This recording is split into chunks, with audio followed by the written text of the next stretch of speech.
పునీత లూకా గారు రాసిన పవిత్ర సువిశేషంలోని భాగము. ప్రభువా మీకు మహిమ కలుగునుగాక.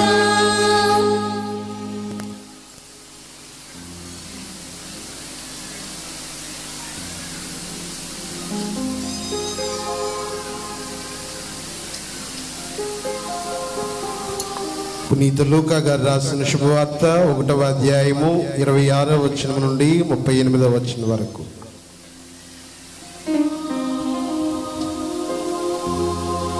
తదుపరి 6వ మాసమున దేవుడు గబ్రియేలు దూతను గలిలయ సీమయందలి నజరేతు నగరమునకు పంపెను.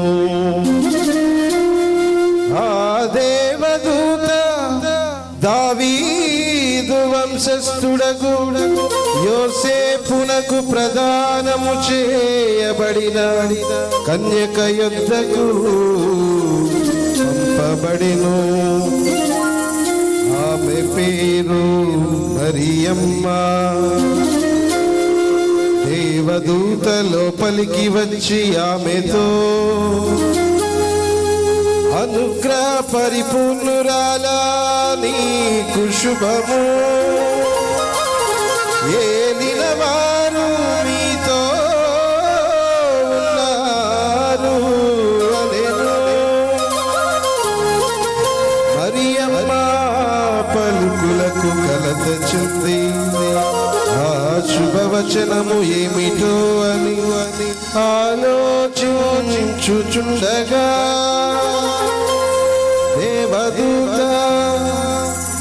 మరియమ్మ భయపడకు, నీవు దేవుని అనుగ్రహమును పొంది ఉన్నావు. ఇదిగో నీవు గర్భము ధరించి కుమారుని కనెదవు. ఆ శిశువునకు యేసు అని పేరు పెట్టుము. ఆయన మహనీయుడై మహోన్నతుని కుమారుడు అని పిలువబడును. ప్రభువగు దేవుడు తండ్రి అయిన దావీదు సింహాసనమును ఆయనకు ఇచ్చును. ఆయన సర్వదా యాకోబు వంశీయులను పరిపాలించును. ఆయన రాజ్యములకు అంతమే ఉండదు అనెను. అంతటా మరియమ్మ, నేను పురుషుని ఎరుగను కదా, ఇది ఎట్లు జరుగును అని దూతను ప్రశ్నించెను. అందుకు ఆ దూత ఇట్లనెను, పవిత్రాత్మ నీపై చేయును. సర్వోన్నతుని శక్తి నిన్ను ఆవరించును. అందుచేత పవిత్ర శిశువు దేవుని కుమారుడు అని పిలువబడును.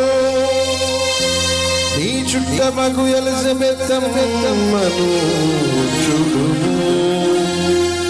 ఆమెకు వయస్సు మళ్ళినది కదా, గొడ్రాలైన ఆమె గర్భము ధరించిది 6వ మాసము. ఏలయనా దేవునికి అసాధ్యమైనది లేదు.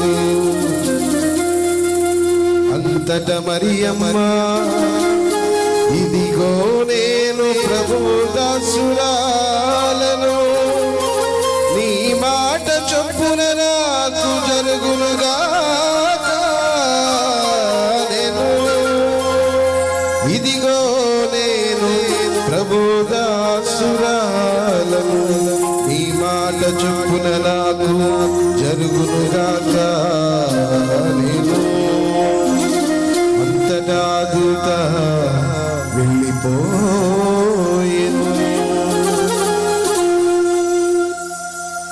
ఇది క్రీస్తు ప్రభుని